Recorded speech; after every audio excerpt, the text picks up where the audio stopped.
Hello, good morning everyone. So today we will discuss few questions of chapter How do organisms reproduce? So let me start. So the first question here is gametes are. Gametes आपके कैसे होते हैं? So the options are they are always haploid, they are always triploid, they are always diploid, any of the above यानी gametes आपके इनमें से कोई भी हो सकते हैं. सो इन दिस चैप्टर हमने सेक्सुअल रिप्रोडक्शन की बात की है where the two parents are involve. और यहाँ पर बच्चा हमेशा गैमेट्स जो होते हैं मैंने आपको बताया है गैमेट्स हमेशा कैसे होते हैं. Haploid means they have one chromosome not present in the set. तो यहाँ पर क्रोमोजोम सेट्स में प्रेजेंट नहीं होते हैं. Like if we talk about human, so यहाँ पर एक पेरेंट में अगर 23 पेयर ऑफ क्रोमोजोम है तो गैमेट में इन पेयर में से सिर्फ 23 क्रोमोजोम आपके प्रेजेंट होंगे. सो यहाँ पर chromosomes are present but they are not in set. Okay, so gametes हमेशा क्या होते हैं? हैप्लॉइड. इसी तरह से हमने सेक्सुअल रिप्रोडक्शन में डिप्लॉइड स्ट्रक्चर जो पढ़ा है that is what? That is zygote. तो जायगोट हमने पढ़ा है diploid and we have talked about triploid structure also in case of plant के केस में हमने पढ़ा है कि एंडोस्पर्म जो होता है that is triploid means every chromosome having 3 copies. So यहाँ पर राइट ऑप्शन गैमेट्स हमेशा आपके क्या होंगे? They are always haploid. So the right option is option number 1A. Now the next question, gonads form. Gonads आपके क्या form करते हैं? ये सेक्स ऑर्गन फॉर्म करते हैं. They are forming gametes, they are forming sex hormone और they are forming both gametes and sex hormone. तो पहले हम यहाँ पर गोनाड का एग्जाम्पल ले लेते हैं. Gonad I have told you are the organ which are involve in the formation of gametes. तो गोनाड्स आपके वो ऑर्गन है जहाँ पर गैमेट्स का फॉर्मेशन हो रहा है. लाइक इन फीमेल के अंदर गैमेट कहाँ बन रहा है? ओवरी में. तो ओवरी क्या है? Is a gonad. And likewise in male the gamete is formed in testes. So in male the testes are what? They are gonad. So यहाँ पर gonad आपको पता है यानी कि ओवरी और टेस्टिस इनके अंदर गैमेट्स का फॉर्मेशन तो होता है. ठीक है, गैमेट्स क्या है? एग. ओवरी के अंदर बनेगा egg and in testis it is sperm. So these are the gamete form by ovary and testis. They form sex organ. तो बच्चा यहाँ पर ओवरीज एंड टेस्टिस जो है they are present within the sex organ. ये sex organ नहीं बना रहे तो खुद सेक्स रिप्रोडक्टिव सिस्टम का पार्ट है यानी कि सेक्स ऑर्गन है. So they are not forming any kind of sex organ. Gametes form करते हैं. Now next is sex hormone. So I have told you that the ovaries and testes both are having dual function. कि ये आपका gametogenesis यानी gamete formation में तो involve है ही है. इसके साथ मैंने आपको कहा था कि दोनों ही टेस्टिस भी और ओवरी भी ये सेक्स हार्मोन भी रिलीज करते हैं. So they act as gland also. Ovary के अंदर हमने बात की थी 2 सेक्स हार्मोन की, एस्ट्रोजन एंड इसके अलावा बात हुई थी प्रोजेस्टेरोन की. ठीक है, progesterone. So these are the 2 hormone. Likewise in testis I have told you हम यहाँ पर सिंपल एंड्रोजन्स ले लेते हैं और एंड्रोजन्स का ही एग्जाम्पल है यहाँ पर टेस्टोस्टेरोन. ठीक है, सो यहाँ पर these are the hormones which is released from these gonads and these hormones are responsible for the secondary character in the individual. so यहाँ पर gametes भी फॉर्म कर रहे हैं और सेक्स हार्मोन भी फॉर्म कर रहे हैं gonads. so यहाँ पर क्या आ जाएगा? both B and C are the right option. okay, now moving to the next question पर move on करते हैं. Here is the next question. An unpaired accessory gland of male is. Male के अंदर unpaired accessory gland आपसे पूछ रहे बच्चा. तो मेल के अंदर हमने 3 ग्लैंड्स पढ़ी है.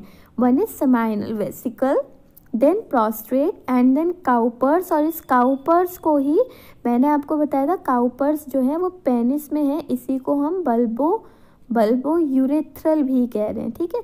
तो इन तीनों ग्लैंड्स की आपको पोजीशन एंड फंक्शन बताया गया है। सेमिनल वेसिकल्स हैं, they are present in pair. देखो हमसे अनपेयर्ड पूछी है, तो ये तो आपकी क्या है, ये तो आपकी पेयर्ड में प्रेजेंट होती हैं। तो seminal vesicle is present in pair, this is present in pair on the lateral side of urinary bladder. और ये समाइनल फ्लूइड जो है वो सिक्रीट करती है, जिसके अंदर न्यूट्रिएंट, कैल्शियम एंड यहाँ पर कुछ आयंस और वाइटामिन्स होते हैं which are essential for the growth of sperm.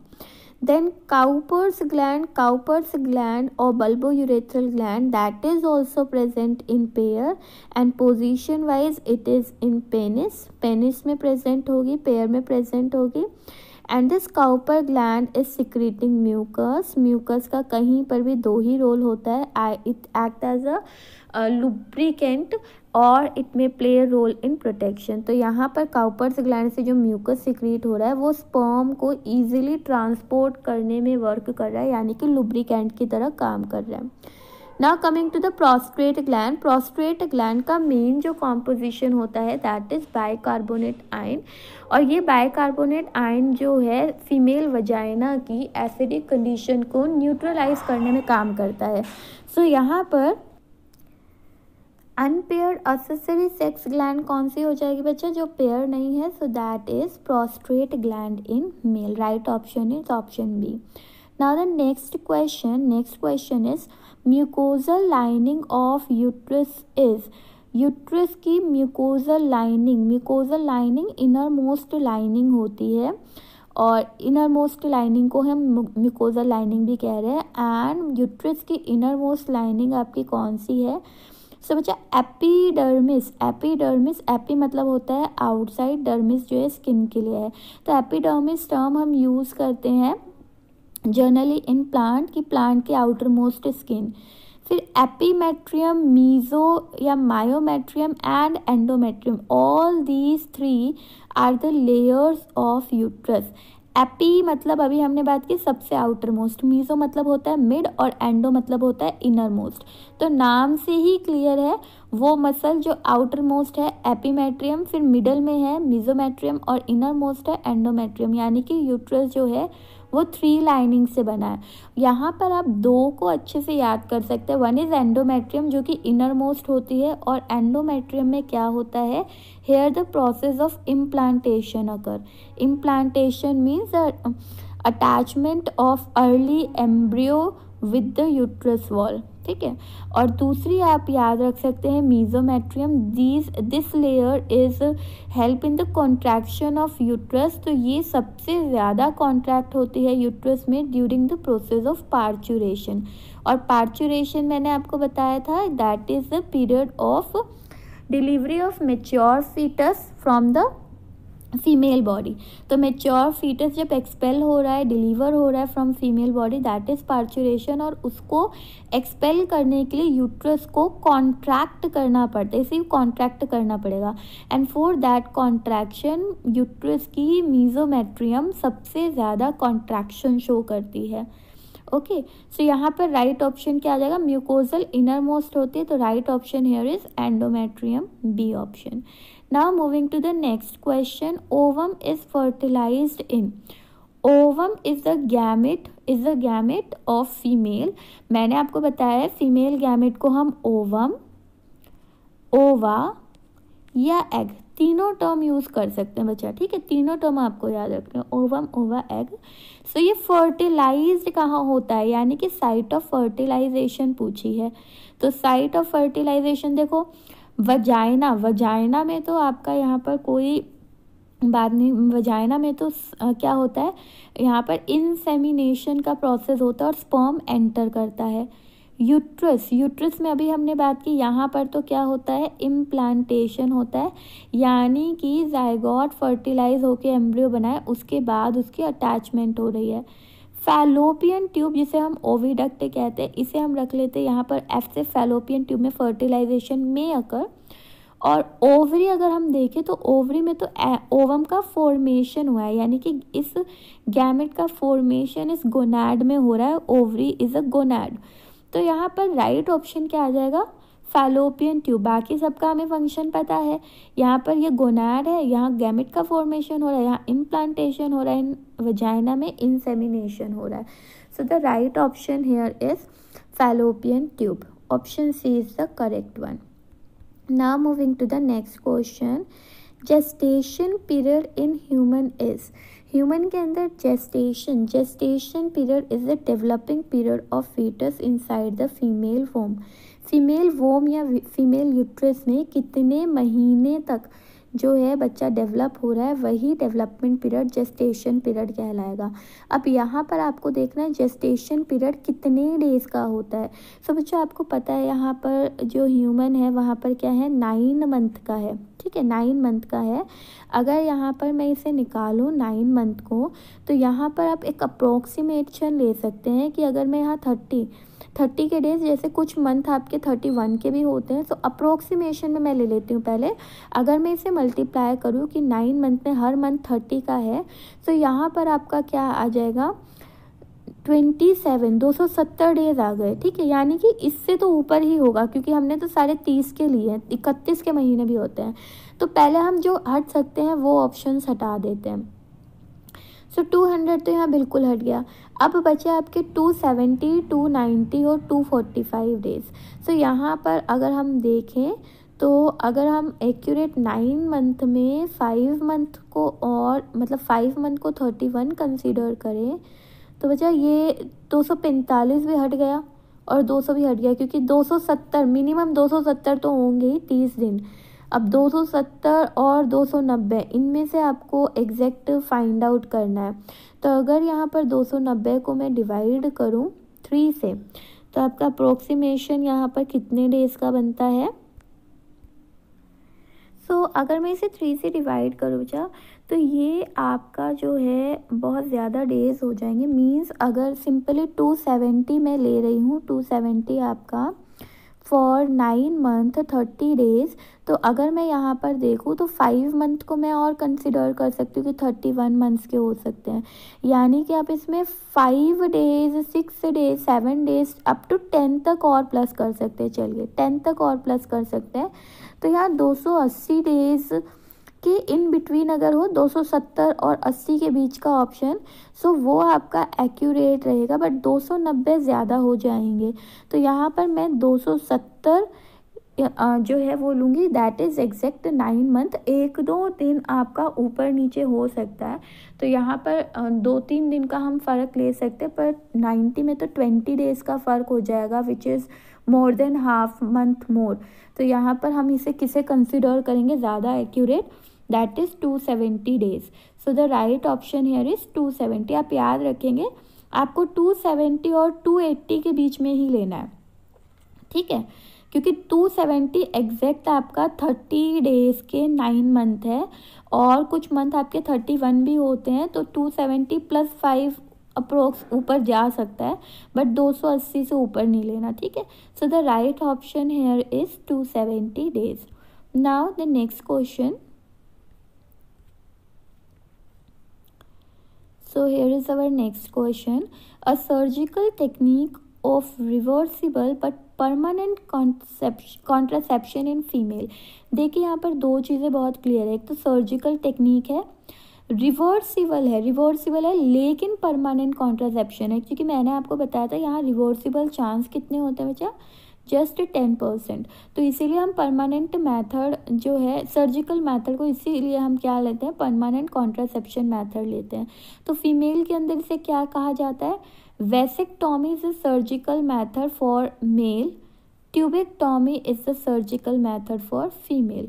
सो यहाँ पर आपका राइट ऑप्शन क्या हो जाएगा, tubectomy is the right one. Now moving to the next question, which one is a mechanical barrier of conception. Mechanical barrier, हम barrier method की बात करें, mechanical barrier is a barrier method. So यहाँ पर barrier method आपका कौन सा है, सो हम सब ने पढ़ा है। ओरल पिल्स जो है वो आपका केमिकल या एडमिनिस्ट्रेटिव मेथड है। Abortion is not a method, abortion random spontaneous भी हो जाते हैं कई बार डाइट्स की वजह से या हार्मोन इम्बैलेंस की वजह से, या फिर हम लीगली भी अबॉर्शन करा सकते हैं, that is medical termination of pregnancy. So it is not a method of contraception. Nor plant की अगर हम बात करें, is a kind of implantation method. Implantation method I have not told you in video. Implantation is also a technique where certain micro injection, छोटी छोटी micro tubes जो होती हैं वो स्किन के बीनीथ, स्किन के जस्ट नीचे इम्प्लांट कर दी जाती है. और यहाँ पर उसमें भी सेम हार्मोन का सिक्रीशन होता है, हार्मोन धीरे धीरे बनता रहता है स्किन में, and this hormone is responsible for imbalancing of hormone in your body, and because of what you are unable for the conception. So यहाँ पर नॉर प्लांट एक इम्प्लांटेशन मेथड है जहाँ पर आपके कुछ माइक्रो नीडल्स को हैविंग द हॉर्मोन्स, उन्हें स्किन के बीनीथ, क्यूटिनस के नीचे, cutaneous is a term we are using for skin, उसके बीनीथ क्या कर दिया जाता है, implant. Then the last one is your condom. So यहाँ पर हमने पढ़ा है बैरियर मेथड के अंदर आपका मेथड कौन सा यूज़ होगा, कॉन्डम यूज़ होगा. तो right option is option D. Now moving to the next question. An IUD device is, एक IUCD डिवाइस क्या है. पहले IUCD की फुल फॉर्म आपको पता होनी चाहिए. It is intra uterine, it is intra uterine contraceptive device. Okay, and this method is used by female only. And in IUDs, I have told you, doctors are inserting the special equipments or devices such as copper T inside the female uterus or vaginal region. तो female uterus के अंदर आपका क्या किया जाता है, copper T device को insert किया जाता है, which is a metallic device having a thread loop. और ये डिवाइस जो है कॉपर आयन को सिक्रीट करता रहता है, and this copper ion is responsible for reduce the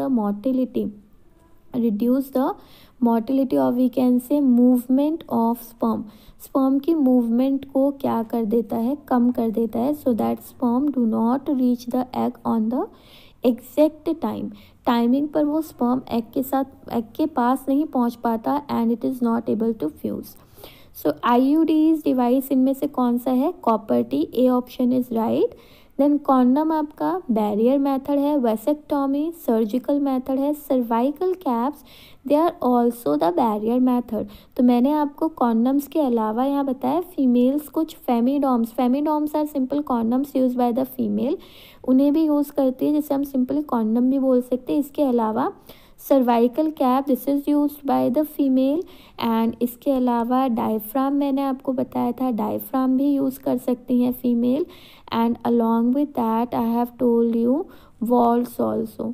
so these are some of the barrier method, ये सब एग्जाम्पल बैरियर के. So this is also barrier method. So the right option is here is option A. Now the next question is sexually transmitted viral disease. देखो sexually transmitted देखते ही आपको पता चला ये भी sexually है, ये भी sexually है, ये भी sexually है. This is not sexually transmitting, but बाकी तीन आपके sexually हैं. So यहाँ पर इन्होंने कहा sexually transmitted viral disease आपको बताने हैं. So I have told you in live class also कि आपको वायरल और बैक्टीरियल अलग से एटलीस्ट 3 याद करने हैं और बाकियों को नज़र से निकालना है. तो वायरल डिजीज़ में आपने कौन कौन से पढ़े हैं, जेनिटल वार्ड्स पढ़े थे, जेनिटल हर्ब्स पढ़े थे, हेपेटाइटिस बी पढ़ा है, एड्स पढ़ा है. So hepatitis B and AIDS, all these are viral STD, ये सब वायरल एसटीडीज़ है. जबकि सिप्लिस है, गोनोरिया है, they are your bacterial STDs. ठीक है, सो यहाँ पर आपको वायरल डिजीज बताना है. So the right option here is C, that is wart. और एग्जैक्ट इसका क्या होता है, जेनाइटल वार्ड. ठीक है, so this is caused by virus. Now next हम यहाँ पर बात करते हैं questions. So I have few 1 marks questions also, and as you can see here, all these questions are asked in your CBSE All India exam. तो ये सारे 1 marks के आपके CBSE के questions हैं. सो यहाँ पर एक बार रीड आउट कर लेते हैं questions को. बहुत ही सिंपल क्वेश्चन है, 1 मार्क्स के। एक्सपेंड करना है आपको HIV। तो HIV आपका क्या है? HIV is human immuno virus. अब HIV आप कर रहे हैं तो इसके साथ एड्स भी कर लीजिए। HIV हमने बात की, HIV is what? Human immuno virus, and this virus is causing a disease AIDS. और एड्स की फुल फॉर्म आपका क्या है? AIDS is acquired immuno deficiency syndrome. ठीक है, so this is the full form of both AIDS and HIV। आपको दोनों की पता होनी चाहिए। सो HIV की यहाँ गिवन ही है, ह्यूमन इम्यूनो डेफिशिएंसी वायरस, या ह्यूमन इम्यूनो वायरस भी हो सकता है। देन नेक्स्ट आपकी फुल फॉर्म है IUCDs। I have told you IUCDs भी हो सकता है या IUDs भी हो सकता है। तो IUCD है तो intra uterine contraceptive device, and if it is IUD then it is intra uterine devices. Then the next is you have to tell the type of fission that occur in amoeba। तो हमने यहाँ 3 पढ़ लिए। देखो binary के example, एक amoeba आपको बताया है, इसके बाद आपको पैरामीशियम मैंने बताया ही था, और MCQ में हमने एक और कवर किया है, दैट इज लेशमैनिया। ठीक है, विच इज कॉजिंग व्हाट? काला अजहर। सो यहाँ पर तीनों बाइनरी फ्यूजन के आपको एग्जाम्पल लर्न होने चाहिए। Then what is vegetative propagation? Vegetative propagation क्या है? So it is the formation of new plant from vegetative part. कि न्यू प्लांट को फॉर्म करना वेजिटेटिव प्लांट पार्ट से, it is kind of asexual reproduction in plant, and vegetative propagation, it may be your natural or it may be your artificial। ठीक है, तो natural भी हो सकता है और आर्टिफिशियल भी हो सकता है। एंड हमने यहाँ बात की नेचुरल और आर्टिफिशियल में हम यूज़ क्या कर रहे हैं? सो इट इज़ गिवन हेयर कि हम यहाँ पर वेजिटेटिव पार्ट्स को यूज़ कर रहे हैं फॉर फॉर्मिंग और for developing propagating the new plant. तो लीफ, स्टेम, रूट आप किसी को भी यहाँ यूज़ कर सकते हैं। Then the next question here is, next question देख लेते हैं क्या है। You have to list the 2 function perform by ovaries in human female. So ये भी मैं बता चुकी हूँ, ovary is the gonad and likewise testis is also gonad, and you have to remember the 2 function of each, ovary और testis. तो पहला function है दैट इज गैमेटोजेनेसिस। दोनों के अंदर कॉमन है गैमेटोजेनेसिस की, गैमेट का जीनेसिस क्या होता है? फॉर्मेशन, किसका? गैमेट का। तो ओवरीज में ओवा का फॉर्मेशन हो रहा है, और अगर यहाँ टेस्टिस होता है तो हम क्या लिख देते हैं? स्पर्म का फॉर्मेशन हो रहा है। देन सेकेंड फंक्शन क्या है? सिक्रीशन ऑफ हार्मोन, एंड ये भी दोनों में कॉमन है। अगर ओवरीज है तो हार्मोन लिख देंगे हम oestrogen and progesterone, and if it is testis तो वहाँ पर हम क्या लिख देंगे? टेस्टोस्टेरोन।